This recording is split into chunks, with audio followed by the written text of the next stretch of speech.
Sri Sai Satcharitra, Chapter 4, Sai Baba's First Advent in Shirdi, Mission of the Saints, Shirdi a Holy Teerth, Personality of Sai Baba, Dictum of Gauli Bua, Appearance of Vittal, Krish Sagar's Story, Das Kanu's Bath in Prayag, Immaculate Conception of Sai Baba and his First Advent in Shirdi. 3 Vadas. In the last chapter, I described the circumstances which led me to write Sai Satcharitra. Let me now describe the first advent of Sai Baba in Shirdi. Missions of the Saints. Lord Krishna says in Bhagavad Gita, chapter 4, 7 to 8, that whenever there is a decay of dharma, that is righteousness, and an ascendancy of unrighteousness, I manifest myself for the protection of the virtuous and the destruction of the vicious, and for the establishment of righteousness, I manifest myself age after age. This is the mission of the Lord and the sages and saints who are his representatives and who appear at appropriate times and work in their own way to fulfill that mission. For instance, when the twice born, that is, the Brahmins, the Kshatriyas and the Vaishyas neglect their duties, and when the Shudras try to usurp the duties of other classes, when spiritual preceptors are not respected but humiliated, when nobody cares for religious instructions, when everybody thinks himself very learned, when people begin to partake of forbidden foods and intoxicating drinks, when under the cloak of religion people indulge in malpractices, when people belonging to different sects fight amongst themselves, when Brahmins fail to do Sandhya adoration and the Orthodox leave their religious practices, when yogis neglect their meditation, when people begin to think that wealth, progeny, wife are their sole concern and thus turn away from the true path of salvation, then saints appear and try to set matters right by their words and action. They serve us as beacon light and show us the path and the right way for us to follow. In this way, many saints, which is Nivritti, Jnandev, Muktabai, Namadev, Gora, Gunai, Eknath, Tukaram, Narahari, Narsibhai, Sajjan Kasai, Savata Ramdas and various others did appear at various times to show the right path to the people, and so the present advent came as Sri Sai Baba of Shirdi. Shirdi, a holy teerth. The banks of the Godavari river in the Ahmednagar district are very fortunate, for they gave birth and refuge to many a saint, prominent amongst them being Jnaneshwar. Shirdi also falls in the Kopargaon Taluka or the Ahmednagar district. After crossing the Godavari river at Kopargaon, one gets on the way to Shirdi. When you go 3 kos, that is 9 miles, you come to Nimgaon, from where Shirdi is visible. Shirdi is as famous and well known as other holy places like Gangapur, Nrisinvadi, Audambar on the banks of Krishna river. As the devotee Damoji flourished and blessed Mangal Veda near Pandarpur, as Samarth Ramdas at Sajjangad, as Sri Nrisimha Saraswati at Saraswati Vadi, so Sainath flourished at Shirdi and blessed it. Personality of Sai Baba. It is on account of Sri Sai Baba that Shirdi grew into importance. Let us see what sort of a personage Sai Baba was. He conquered this sansar, that is worldly existence, which is very difficult and hard to cross. Peace or mental calm was his ornament, and he was the repository of wisdom. He was the home of Vaishnav devotees, most generous like Karna amongst all, the quintessence of all essences. He had no love for perishable things and was always engrossed in self-realization, which was his sole concern. He felt no pleasure in the things of this world or of the world beyond. His antarang, that is heart, was as clear as a mirror, and his speech always rained nectar. The rich or poor people were the same to him. He neither knew nor cared for honor or dishonor. He was the Lord of all beings. He spoke freely and mixed with all people, watched the actings and dances of Nautch girls and heard ghazal songs, still he swerved not an inch from samadhi, that is, mental equilibrium. The name of Allah was always on his lips. While the world awake, he slept. And while the world slept, he was vigilant. His inner self was as calm as the deep sea. His ashram could not be determined, nor his actions could be definitely determined. And though he sat, that is, lived in one place, he knew all the transactions of the world. His darbar was imposing. He told hundreds of stories daily. Still, he swerved not an inch from his vow of silence. He always leaned against the wall in the masjid or walked morning, noon, and evening towards Lendi, Nala, and Chavdi. Still, he at all times abided in the self. Though a siddha, he acted like a sadhaka. He was meek, humble, and egoless, and pleased all. Such was Sai Baba, and as the soil of Shirdi was trodden by Sai Baba's feet, it attained extraordinary importance. As Jnaneshwar elevated Alandi, Eknath did to Paitan, so Sai Baba raised Shirdi. Blessed are the grass, leaves, and stones of Shirdi, for they could kiss the holy feet of Sai Baba and take his dust on their head. Shirdi became to us devotees another Pandharpur, Jagannath, Dwarka, Benares, that is Kashi, and Rameshwar, Badri, Kedar, Nasik, Triambakeshwar, Ujjain, and Mahakaleshwar or Mahabaleshwar Gokarn. Contact of Sai Baba and Shirdi was like our study of Veda and Tantra. It quietened our sansar, world consciousness, and rendered self-realization. The darshan of Sri Sai was our yoga sadhana, and talk with him removed our sins. Shampooing his legs was our bath in Triveni Prayag, and drinking the holy water of his feet destroyed our sins. To us, his commands were Vedas, and accepting his Udi, sacred ashes, and Prasad was all purifying. He was our Sri Krishna and Sri Ram who gave us solace, and he was our Parabrahma, absolute reality. He was himself beyond the pair of Dvandvas, opposites, never dejected nor elated. He was always engrossed in his self as existence, knowledge, and bliss. Shirdi was his center, but his field of action extended far beyond to Punjab, Calcutta, North India, Gujarat, Dhaka, now in Bangladesh, and Konkan. Thus, the fame of Sai Baba spread far and wide, and people from all parts came to take his darshan and be blessed. By mere darshan, minds of people, whether pure or impure, would become quiet at once. They got here the same unparalleled joy that devotees get at Pandharpur by seeing Vittal Rakhumai. This is not an exaggeration. Consider what a devotee says in this respect. Dictum of Gauli Bua. An old devotee by name Gauli Bua, aged about 95 years, was a Varkari of Pandari. He stayed for 8 months at Pandharpur and for 4 months Ashada to Kartika, July to November, on the banks of the Ganges. He had a donkey with him for carrying his luggage and a disciple as his companion. Every year he made his wari or trip to Pandharpur and came to Shirdi to see Sai Baba, whom he loved most. He used to gaze at Baba saying, "This is Pandarinath Vittal incarnate, the merciful Lord of the poor and helpless." The Gauli Bua was an old devotee of Vithoba and had made many a trip to Pandari, and he testified that Sai Baba was his real Pandarinath. Vittal himself appeared.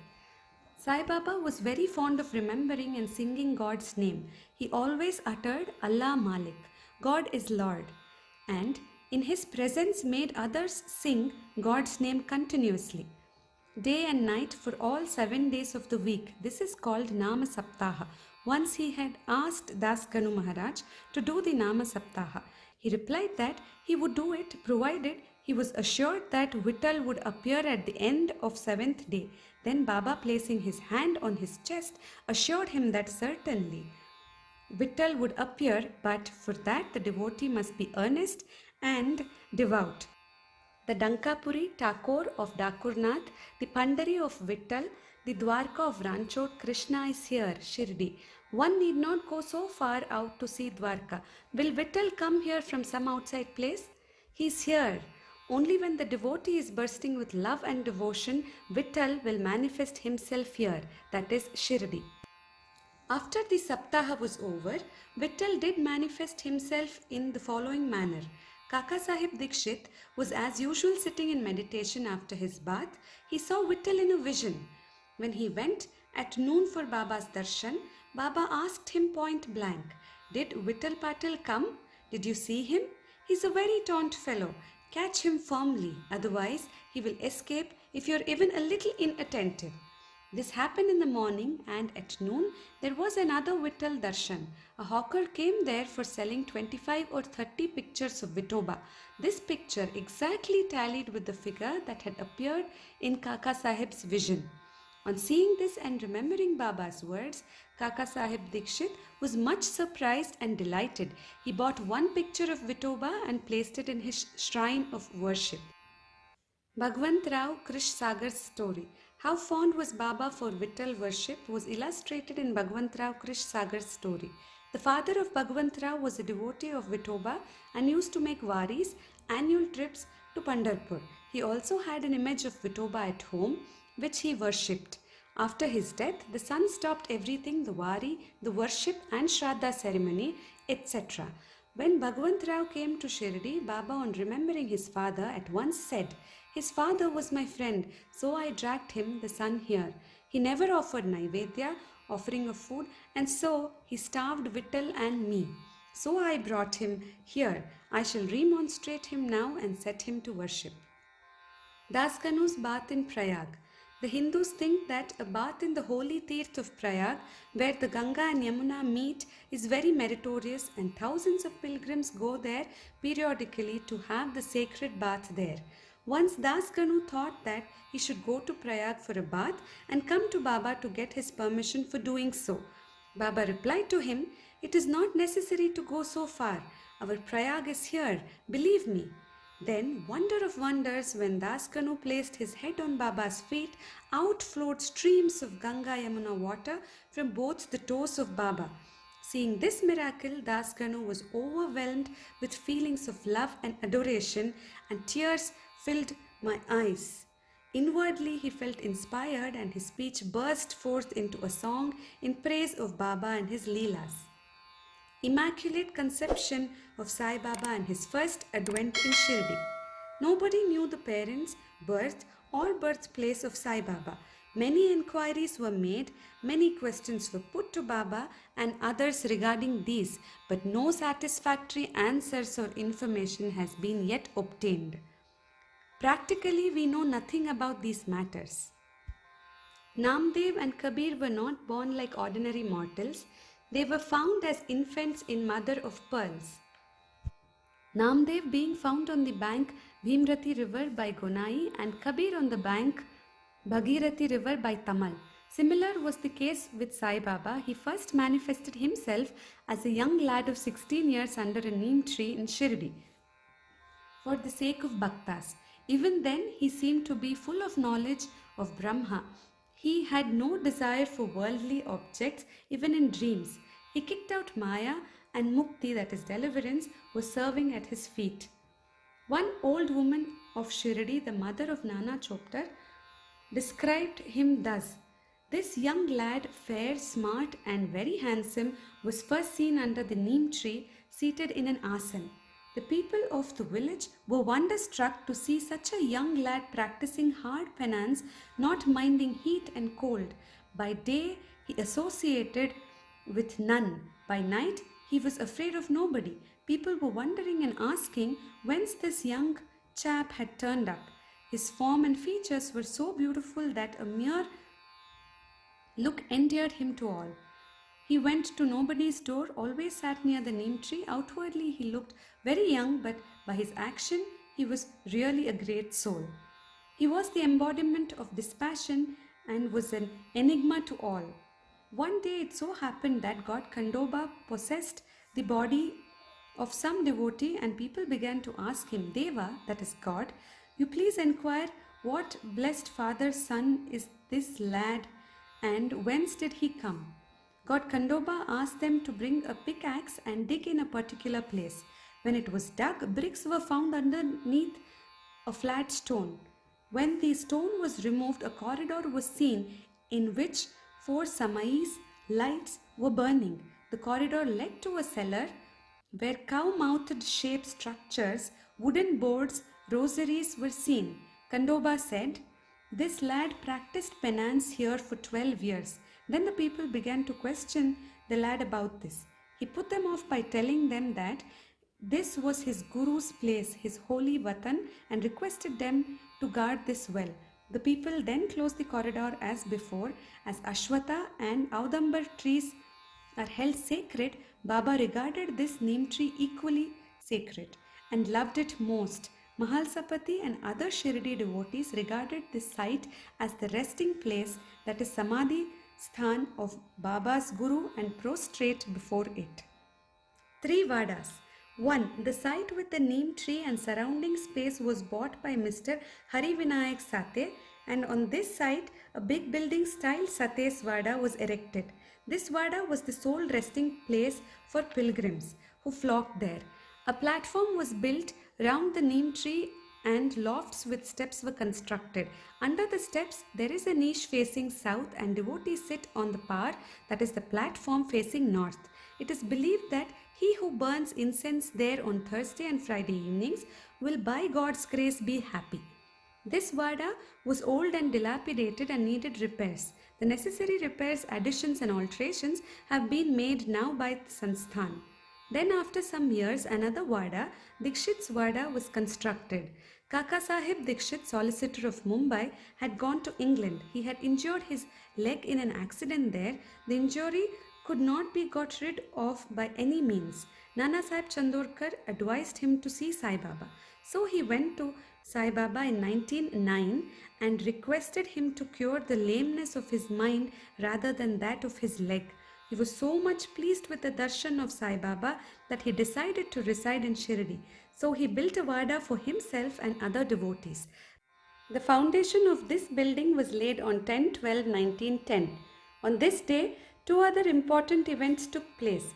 First, Mr. Dada Saheb Kaparade was given permission to return home, and second, the night aarti at the Chavdi was started.